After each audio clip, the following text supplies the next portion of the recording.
तैयारी जीत की। आप जुड़े हैं मुकुल स्टडी पॉइंट के साथ। अपने लक्ष्य को पाने के लिए अभी सब्सक्राइब करें और लेटेस्ट वीडियो की नोटिफिकेशन के लिए बेल आइकन को प्रेस करना न भूलें। अगर यह वीडियो पसंद आए तो लाइक शेयर जरूर करें। अब शुरू करते हैं।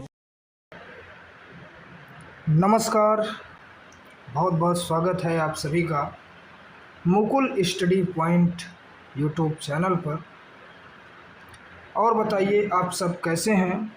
उम्मीद करते हैं कि आप सभी स्वस्थ होंगे, मस्त होंगे और अपनी अपनी तैयारियों में व्यस्त होंगे।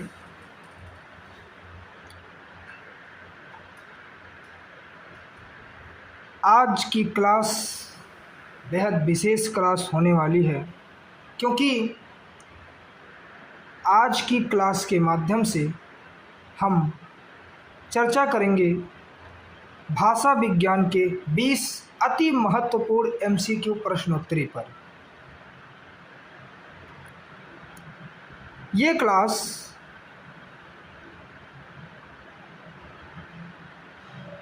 आप सभी छात्र छात्राओं के लिए बेहद महत्वपूर्ण क्लास होने वाली है।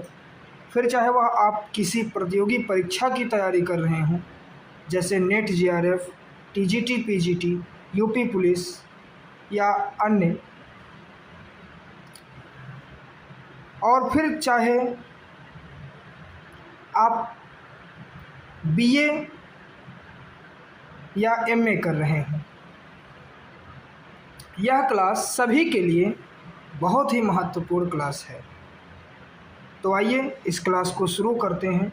और क्लास को शुरू करने से पहले आप सभी से एक छोटी सी गुजारिश है कि यदि क्लास आपको इन्फॉर्मेटिव लगे तो वीडियो को लाइक करें, अपने दोस्तों के साथ इस वीडियो को शेयर करें ताकि वे भी इस जानकारी से लाभान्वित हो सकें, और अपनी जो भी प्रतिक्रिया है उसे आप कमेंट बॉक्स में कमेंट करना ना भूलें।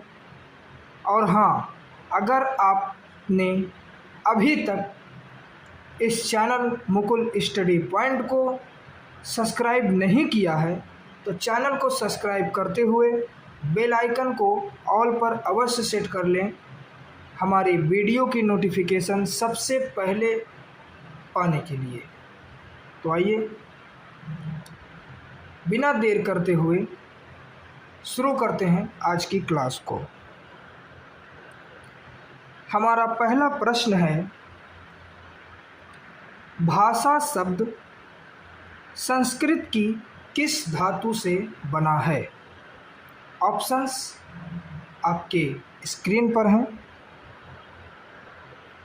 जो कि इस प्रकार हैं। ऑप्शन ए भाष, ऑप्शन बी भास, ऑप्शन सी भाक या फिर ऑप्शन डी भाष्य। अपना जवाब कमेंट बॉक्स में ज़रूर कमेंट करें।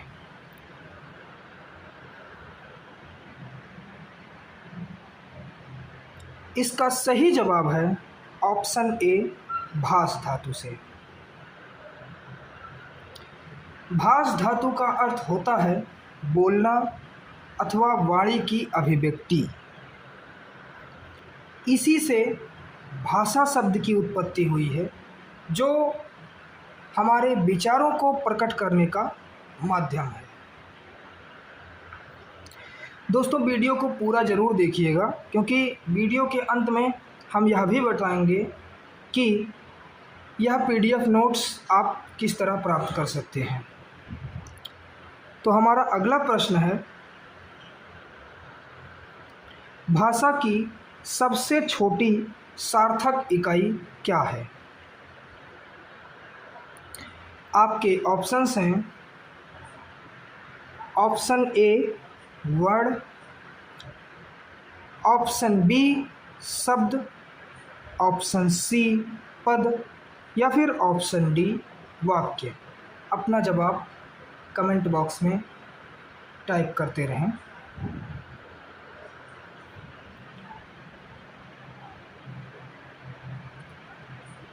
साथियों, इसका सही उत्तर होगा ऑप्शन बी शब्द।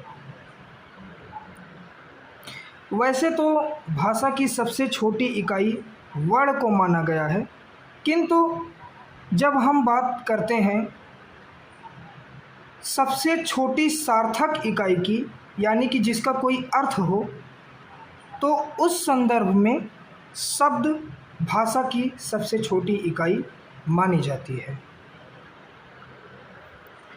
हमारा अगला प्रश्न है, हिंदी भाषा की लिपि क्या है? आपके ऑप्शंस हैं, option A Kharoshthi, option B Gurmukhi, option C Devanagari या फिर ऑप्शन डी रोमन। अपना जवाब कमेंट में ज़रूर लिखें।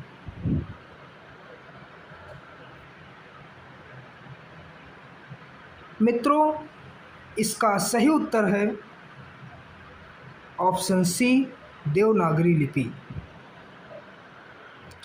अगर हम देवनागरी लिपि की बात करें तो इसकी उत्पत्ति ब्राह्मी लिपि से माना जाता है और यह एक अक्षरात्मक लिपि है जो कि बाईं से दाईं ओर लिखी जाती है और हिंदी के अतिरिक्त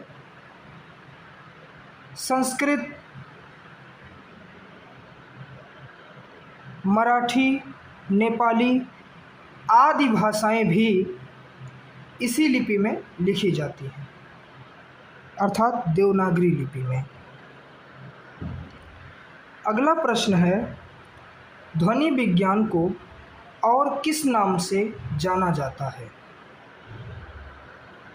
आपके ऑप्शंस हैं, ऑप्शन ए पद विज्ञान, ऑप्शन बी स्वर विज्ञान, ऑप्शन सी अर्थ विज्ञान या फिर ऑप्शन डी वाक्य विज्ञान।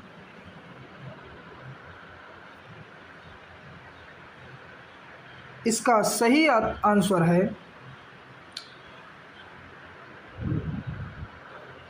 ऑप्शन बी स्वर विज्ञान, जिसे अंग्रेजी में फोनोलॉजी भी कहा जाता है। अगर हम ध्वनि विज्ञान की बात करें तो ध्वनि विज्ञान के अंतर्गत मानव मुख से निकलने वाली सार्थक ध्वनियों के उच्चारण तथा उनके गुणों का अध्ययन किया जाता है। अगला प्रश्न है, भाषा के शुद्ध रूप का ज्ञान किससे होता है? आपके ऑप्शंस हैं, ऑप्शन ए लिपि, ऑप्शन बी व्याकरण, ऑप्शन सी लिखित भाषा या फिर ऑप्शन डी इनमें से कोई नहीं।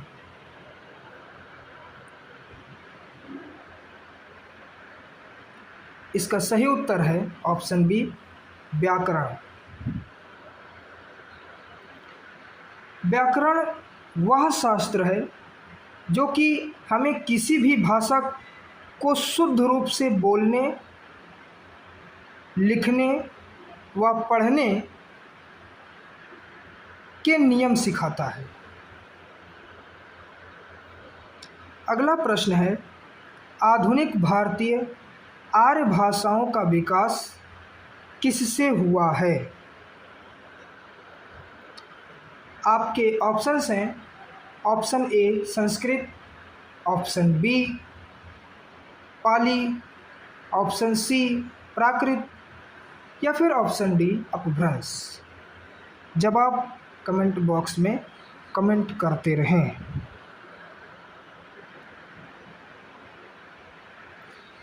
सही उत्तर है ऑप्शन डी अपभ्रंश। भारतीय आर्य भाषाओं के इतिहास में संस्कृत सबसे पुरानी भाषा है, लेकिन आधुनिक भाषाओं जैसे हिंदी, बंगाली, गुजराती आदि का सीधा विकास अपभ्रंश के विभिन्न रूपों से माना जाता है। अगला प्रश्न है, हिंदी की आदि जननी किसे माना जाता है? आपके ऑप्शंस हैं ए संस्कृत, बी पाली, सी अपभ्रंश या फिर डी सौरसेनी।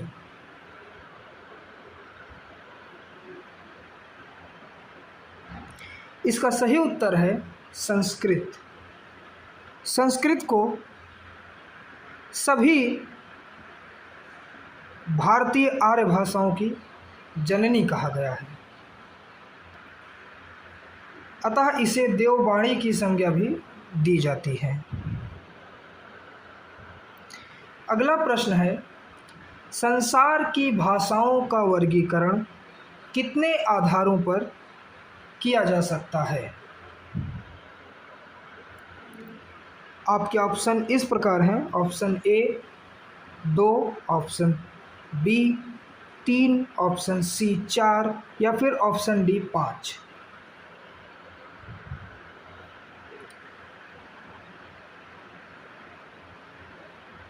इसका सही उत्तर है ऑप्शन ए 2, आकृति मूलक और पारिवारिक। आकृति मूलक वर्गीकरण पदों की रचना पर आधारित होता है, जबकि पारिवारिक वर्गीकरण भाषा के वंश या इतिहास पर आधारित होता है। अगला प्रश्न है, भारोपीय परिवार की भाषा इनमें से कौन सी नहीं है, जिसे हम सामान्यतः इंडो यूरोपियन लैंग्वेज भी कहते हैं? आपके ऑप्शंस इस प्रकार हैं। Option A Hindi, option B अंग्रेजी, ऑप्शन सी मराठी या फिर ऑप्शन डी मलयालम।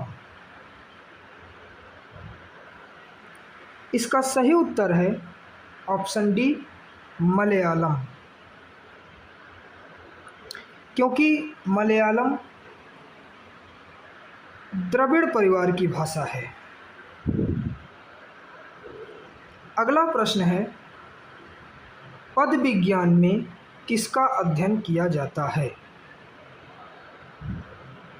आपके ऑप्शंस हैं। ऑप्शन ए वाक्य का, ऑप्शन बी पदों अथवा शब्दों के रूपों का, ऑप्शन सी केवल अर्थ का या फिर ऑप्शन डी लिपि का। इसका सही उत्तर है ऑप्शन बी पदों अथवा शब्दों के रूपों का। अगला प्रश्न है, भाषा का मुख्य अवयव क्या है? ऑप्शंस इस प्रकार हैं। ऑप्शन ए ध्वनि, ऑप्शन बी शब्द, ऑप्शन सी वाक्य या फिर ऑप्शन डी उपरोक्त सभी।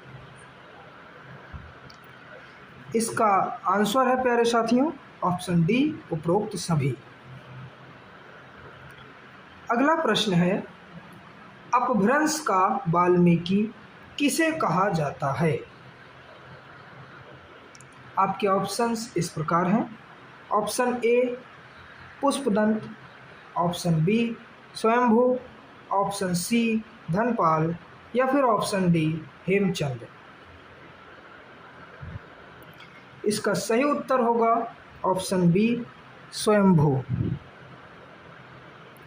कवि स्वयंभू ने अपभ्रंश में ओमचर्यु नामक रामायण ग्रंथ की रचना की थी, जिसके कारण इन्हें अपभ्रंश का वाल्मीकि कहा जाता है।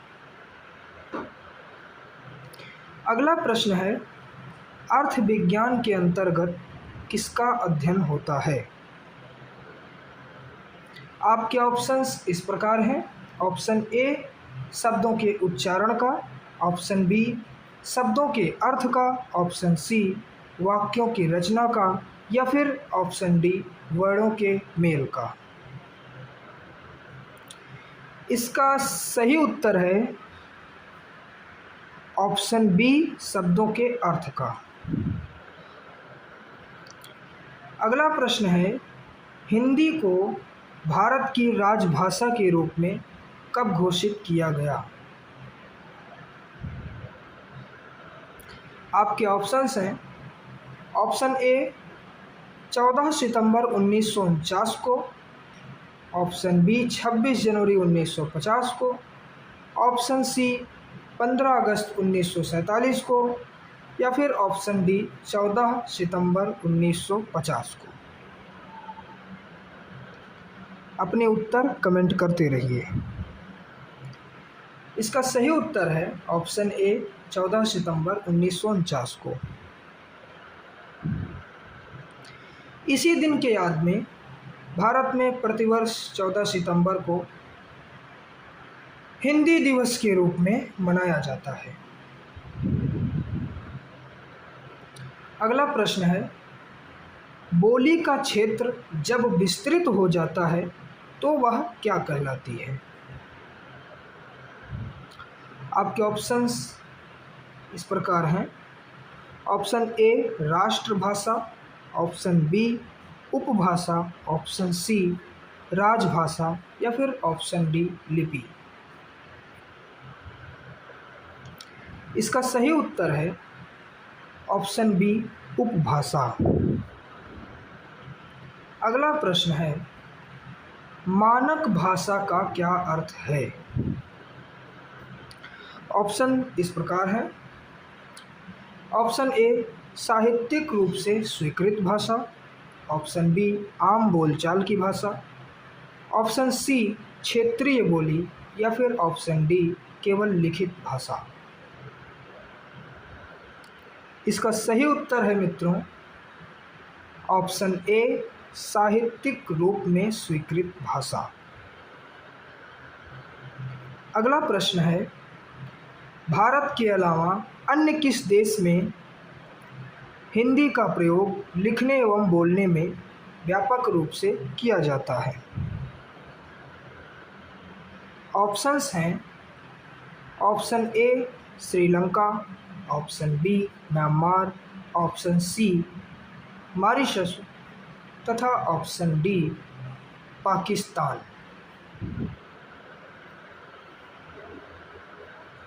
सही उत्तर है ऑप्शन सी मॉरिशस।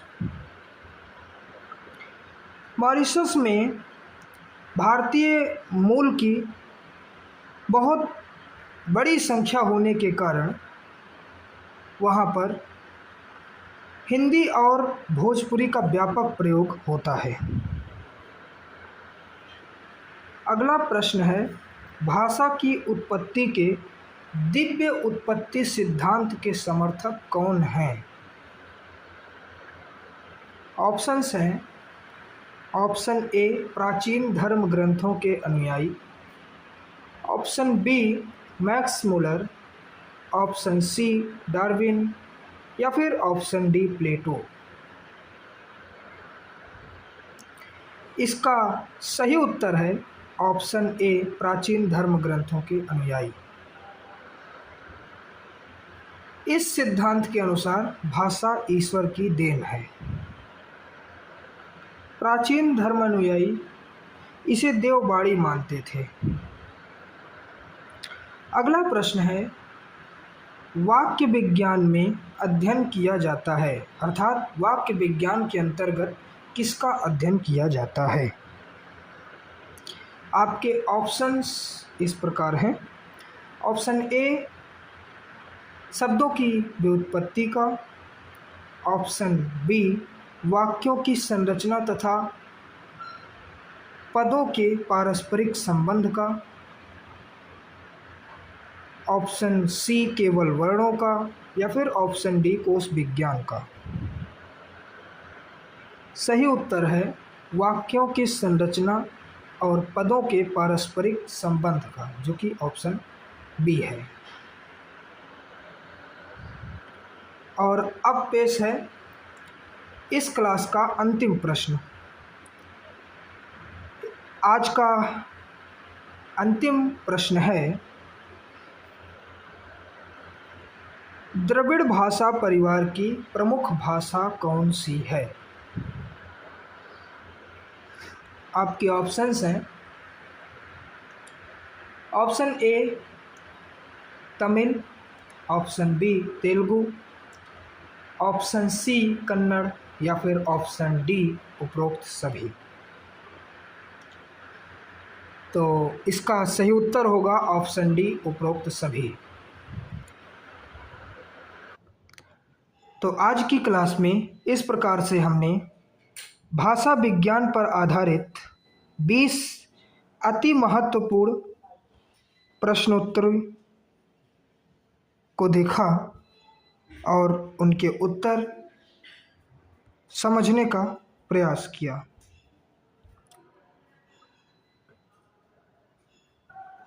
उम्मीद करते हैं कि आपको आज की ये क्लास इन्फॉर्मेटिव लगी होगी। अगर आपको ये क्लास पसंद आई है और थोड़ा भी इन्फॉर्मेटिव लगा हो तो कृपया वीडियो को लाइक करें और अपने दोस्तों के साथ शेयर करें, जिससे कि वे भी इस अति महत्वपूर्ण जानकारी से लाभान्वित हो सकें। और अगर अभी तक आपने हमारे चैनल को सब्सक्राइब नहीं किया है तो मुकुल स्टडी पॉइंट को सब्सक्राइब करें और बेल आइकन को ऑल पर ज़रूर सेट कर लें हमारे वीडियो की नोटिफिकेशन सबसे पहले पाने के लिए। और हाँ, एक और ज़रूरी बात,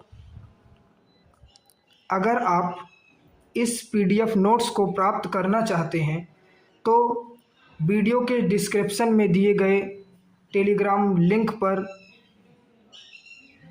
क्लिक करके हमारे टेलीग्राम चैनल के माध्यम से आप इस PDF नोट्स को प्राप्त कर सकते हैं तथा आने वाले सभी वीडियोस के जो भी नोट्स होंगे उन्हें प्राप्त कर सकते हैं।